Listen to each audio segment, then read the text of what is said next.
What if you could walk through the hallways of the Titanic right now? Not as a passenger watching a movie, not reading a history book, actually being there. Feeling the cold metal beneath your feet. Hearing the distant sound of an orchestra playing while the Atlantic Ocean pressed against the hull just inches away from you. The Titanic wasn't just a ship. It was a floating city. A world divided into three realities stacked on top of each other, all moving toward the same fate on the night of the 14th of April, 1912.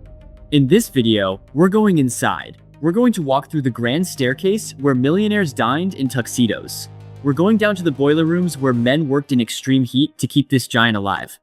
We're stepping into the first-class cabins, the third-class quarters, the bridge where the captain made his last decisions, and the lifeboats deck in those final, desperate minutes. 5 different worlds, 5 different experiences, all inside the same doomed vessel. Stay until the end, because the last part of this ship will completely change the way you think about that night. The grand staircase and first-class experience. Let's start at the top. And I mean that literally. When a first-class passenger stepped onto the Titanic for the first time, they didn't feel like they were boarding a ship. They felt like they were walking into one of the most luxurious hotels in the world. Because that's exactly what the White Star Line wanted them to feel. The grand staircase was the heart of first class. It descended through 7 decks, and the moment you laid eyes on it, your jaw dropped. It was made of solid oak, hand-carved, with iron railings decorated in gold leaf. At the very top, a massive glass dome let natural light pour down over the entire structure during the day. And at night, electric chandeliers, which were still a novelty in 1912, cast a warm golden glow over every surface. At the base of the staircase stood a large ornamental clock, flanked by 2 carved female figures, representing honor and glory. Every detail had a purpose. Every detail was a statement. This ship was not just transportation. This was power made visible. First-class passengers paid what would be the equivalent of over $50,000 in today's money for their tickets, and the Titanic made sure they felt every cent of that price. Their cabins were not cabins, they were staterooms. Some of them had private promenades, their own sitting rooms, and wallpaper imported from Europe. The beds had actual mattresses with cotton sheets. There were wardrobes, writing desks, electric heaters. One of the most exclusive suites, the parlor suite, connected 2 bedrooms through a private sitting room and had its own private promenade deck where passengers could walk outside without mixing with anyone else. The first-class dining saloon on D-deck was the largest room on the entire ship. It could seat over 500 people at once. The menu on the night of April 14th, the night the Titanic hit the iceberg, included 11 courses. 11. We're talking oysters, filet mignon, roasted squab, French pastries, and the finest wines in the cellar. These passengers were not preparing for disaster. They were in the middle of the greatest dinner party of their lives, completely unaware that the ocean floor was waiting for them just hours away. This was a world of total privilege. But as we move through this ship, you'll see just how sharp the contrast really was. The boiler rooms and the engine heart. Now let's go down. Way down. While millionaires were finishing their 11-course dinners above, hundreds of men were working in conditions that most people today couldn't survive for more than an hour. We're going to the belly of the Titanic, to the place that made everything above it possible, the boiler rooms. To get there, you would descend multiple decks below the waterline. The further down you went, the hotter it got. The louder it got, the air changed. It stopped smelling like polished wood and fine cologne and started smelling like coal, grease, sweat, and burning metal. This was not a place designed for comfort. This was a place designed for raw, industrial power. The Titanic had 29 boilers. 29 massive iron chambers, each one roughly the size of a small house, burning coal around the clock to generate the steam that powered the ship's enormous engines. Those engines drove 3 propellers, the 2 outer ones measuring over 7 meters in diameter. At full speed, the Titanic consumed approximately 650 tons of coal every single day. The men who worked here were called stokers and trimmers. Stokers fed coal directly into the furnaces using long-handled shovels, working in shifts that lasted 4 hours at a time, in temperatures that regularly exceeded 50 degrees Celsius. Trimmers moved coal from the storage bunkers to the furnace areas, keeping the supply constant so the fire never died. These men were not passengers. They were the engine of the engine. There were around 175 firemen and stokers working in rotating shifts on that voyage. Most of them were from Southampton, England. Many had families waiting for them at home. Very few of them survived. What's almost impossible to imagine is that when the Titanic struck the iceberg at 11:40 p.m., many of these men were still deep in the boiler rooms, doing their jobs. Some of them felt the collision as a grinding shudder that ran through the metal walls around them. Within minutes, freezing seawater began pouring in through the hull. The boiler rooms at the front of the ship flooded first and fastest. Some stokers managed to escape through emergency ladders, others didn't make it out in time. These men never dined on filet mignon, they never walked the grand staircase, they never saw the glass dome, but without them, the ship never would have moved an inch. Remember that the next time you see a photo of the Titanic looking glamorous from the outside. Third-class quarters and the other reality. We've seen the gold, we've seen the fire. Now let's talk about the reality that most people on that ship actually lived. Because here's something that surprises a lot of people. The Titanic carried 2,240 passengers and crew on its maiden voyage, and the majority of them were not drinking champagne on the upper decks. They were down below, in third class, packed into the lower levels of the ship, sleeping in bunk beds, sharing bathrooms, and hoping that this crossing would be the beginning of a better life. Third-class passengers were mostly immigrants. Irish, Scandinavian, Eastern European, Lebanese, families carrying everything they owned in a single trunk. Young men traveling alone with nothing but the clothes on their back and an address written on a piece of paper. They were heading to America, to New York, to a future they could barely picture but desperately needed. Their quarters were located at the very front and very back of the ship, deep in the lower decks. The cabins were small and simple, most held between 2 and 10 people. The walls were painted white metal. There were no wardrobes, no writing desks, no electric heaters with decorative panels. There was a bunk, a small porthole if you were lucky, and a shared washroom down the hall. For the entire voyage, third-class passengers shared just 2 bathtubs for over 700 people. And yet, by the standards of 1,912, this was actually considered decent. Previous ships had carried immigrants in open dormitory spaces with no privacy at all. The Titanic's third-class accommodations were genuinely seen as an improvement. That tells you something about the era. Their meals were served in a dining room that was separate from every other class. The food was simple but filling. Oatmeal, boiled potatoes, stew, bread, not 11 courses, but enough. Before we keep going, if you're finding this fascinating, go ahead and hit that subscribe button right now. Every week, we go inside places most people only see from the outside. And trust me, you don't want to miss what's coming next on this channel. And I want to ask you something personal. If you had been on the Titanic that night, which class do you think you realistically would have been traveling in? Think about it honestly. Drop your answer in the comments below.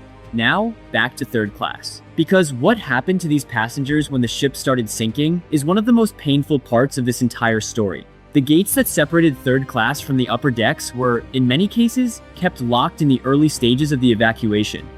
Whether this was intentional policy, confusion, or a combination of both is still debated by historians. But the numbers tell a brutal story. About 62% of first-class passengers survived that night. About 42% of second-class passengers survived. For third class, that number dropped to just 25%, 1 in 4. These were the people who had the least, who had traveled the farthest, who needed that arrival in New York the most, and they were the ones the ocean took first, the bridge and the captain's last hours. Let's go to the place where every decision was made, the place where one man held the fate of 2,240 lives in his hands. Let's go to the bridge. The Titanic's bridge was located on the very top forward section of the ship, on the boat deck. It stretched across the entire width of the vessel, giving the officers an unobstructed view of everything ahead.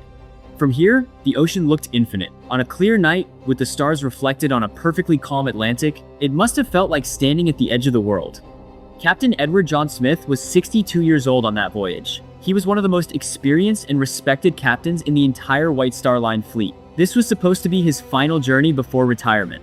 He had spent decades crossing the Atlantic without a single major incident. The Titanic was meant to be his crowning achievement, his farewell to the sea.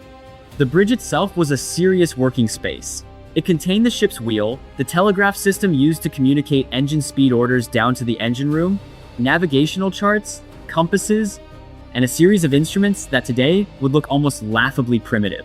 There was no radar. There was no GPS. Navigation in 1912 relied on stars, compasses, experience, and human judgment.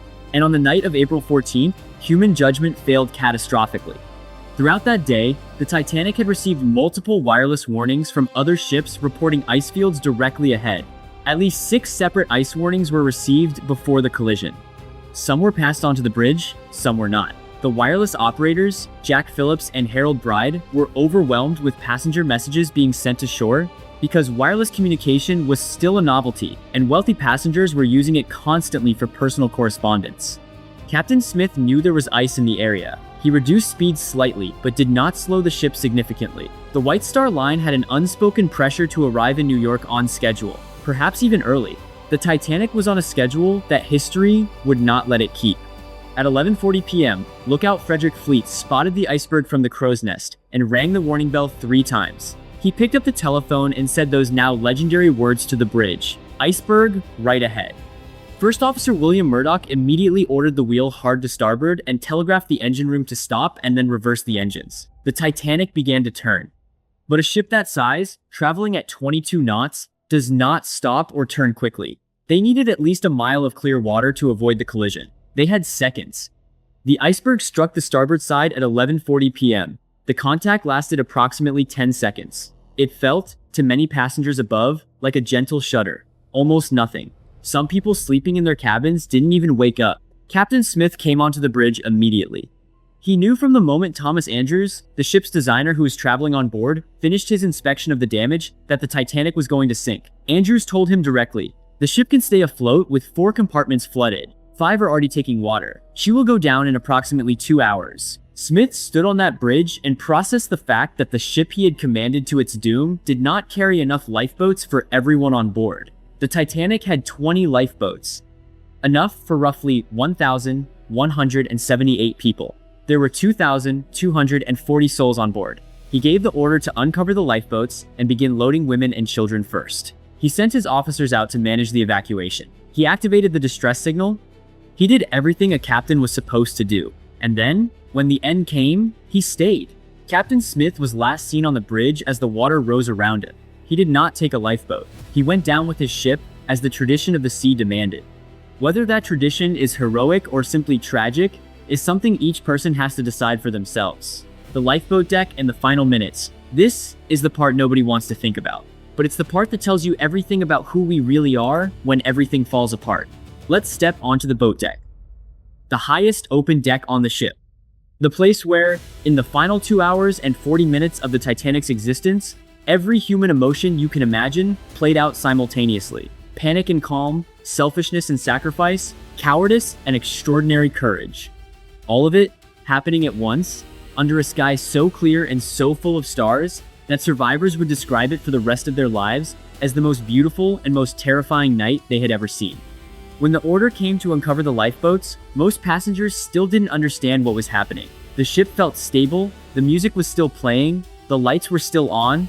The idea that this massive, supposedly unsinkable vessel was actually going to disappear beneath the ocean was simply too large for the human mind to accept in real time. So many people hesitated.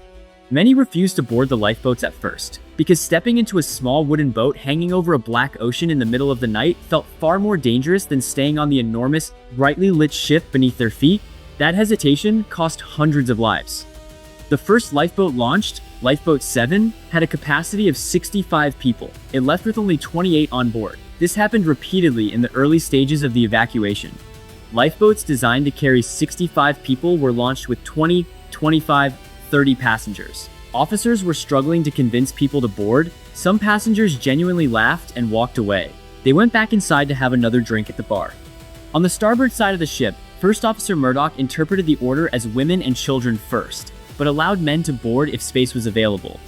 On the port side, Second Officer Lightoller interpreted the same order far more strictly. Women and children only. Men were physically pushed back from the boats at gunpoint in some cases. 2 officers, same ship, same night, completely different decisions. And those differences determined who lived and who didn't based entirely on which side of the deck you happened to be standing on. The band, led by Wallace Hartley, kept playing on the deck throughout the entire evacuation. They played ragtime first, to keep people calm, then hymns as the end approached. All 8 musicians stayed at their posts until it was physically impossible to keep playing. None of them survived. They knew they weren't going to, and they played anyway. At 2:17 a.m., the last lifeboat left the ship. There were still over 1,500 people on board. 2 minutes later, at 2:19 a.m., the forward funnel collapsed. The ship's bow was now fully submerged. The stern began rising out of the water at an angle that passengers who had made it into lifeboats watched in absolute horror from a distance. People were clinging to railings, to ropes, to each other. The noise was described by survivors as the most terrifying sound they had ever heard in their lives. Every object inside the ship, every piece of furniture, every dish, every bottle, every engine component, everything broke loose and crashed toward the bow simultaneously. It sounded like a continuous, rolling thunder that lasted for over a minute. At 2:20 a.m., the Titanic broke in two and sank. The water temperature that night was -2 degrees Celsius. In water that cold, a human body loses consciousness in approximately 15 to 30 minutes and dies within an hour. There were 1,500 people in that water. The lifeboats nearby had empty seats, enough space for hundreds more, but most of them did not go back. They were afraid. They were in shock. Some officers told passengers in the lifeboats that returning would cause people in the water to swamp the boat in desperation and sink it. That may have been true, but it also may have been fear speaking in a very authoritative voice. Only one lifeboat went back. Lifeboat 14, commanded by 5th Officer Harold Lowe, returned to the site after the ship had gone down and the cries had quieted. They pulled 13 people alive from the water. 13 out of 1,500. Here's what the Titanic really teaches us, more than a century later. It is not a story about a ship hitting an iceberg. It is a story about the choices human beings make when the structure that holds their world together suddenly disappears. When the lights go out and the water rises and there are not enough seats for everyone, who do you become?